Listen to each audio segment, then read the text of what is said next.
Hello friends, welcome to Kitchen to Plate.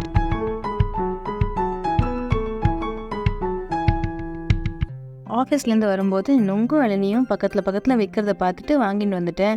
ஆற்றுல வந்து பார்த்தா தான் என் ஹஸ்பண்ட் சொல்கிறாரு, முகமுகு வாங்கிட்டு வர சொன்னேனே, வாங்கி வந்தியான்னு.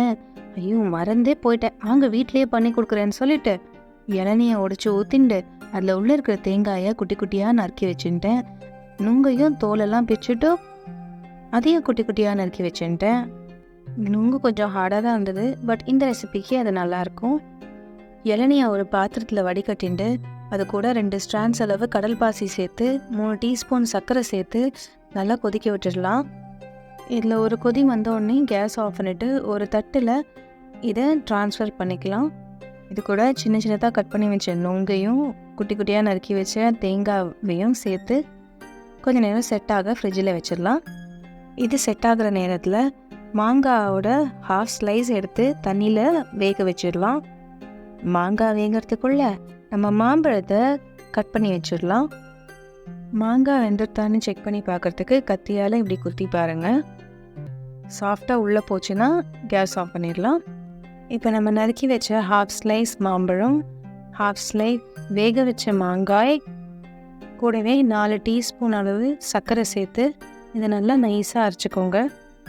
இது நல்லா நைஸாக அரைஞ்சதுக்கப்புறம் இது கூட 250 ml அளவு தண்ணி சேர்த்து மிக்ஸ் பண்ணிக்கலாம். மிக்ஸ் பண்ணிவிட்டு இதில் எதுவும் நார் இல்லாமல் இருக்கிறதுக்கு ஒரு வாட்டி இன்னொரு பாத்திரத்தில் வடிகட்டிக்கலாம். இந்த பியூரியுமே கொஞ்சம் திக்காக தான் இருக்குது.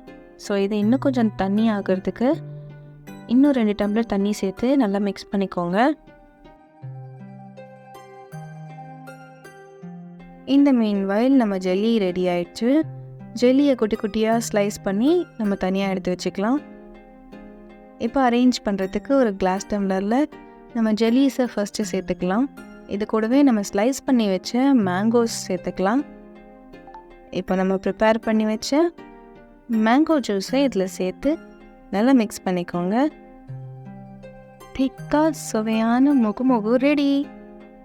ஹெல்த்தியாக வீட்லேயே செய்ய முடியும் போது எதுக்கு நம்ம வெளியிலேருந்து வாங்கி கொடுக்க போகிறோம்? இந்த ரெசிபியை ட்ரை பண்ணி பார்த்துட்டு எப்படி வந்ததுன்னு எங்கள் கமெண்ட் செக்ஷனில் சொல்லுங்கள். பிடிச்சிருந்தா எங்கள் சேனலை சப்ஸ்கிரைப் பண்ணுங்கள், அப்படியே ஃப்ரெண்ட்ஸோடையும் ஷேர் பண்ணிடுங்க.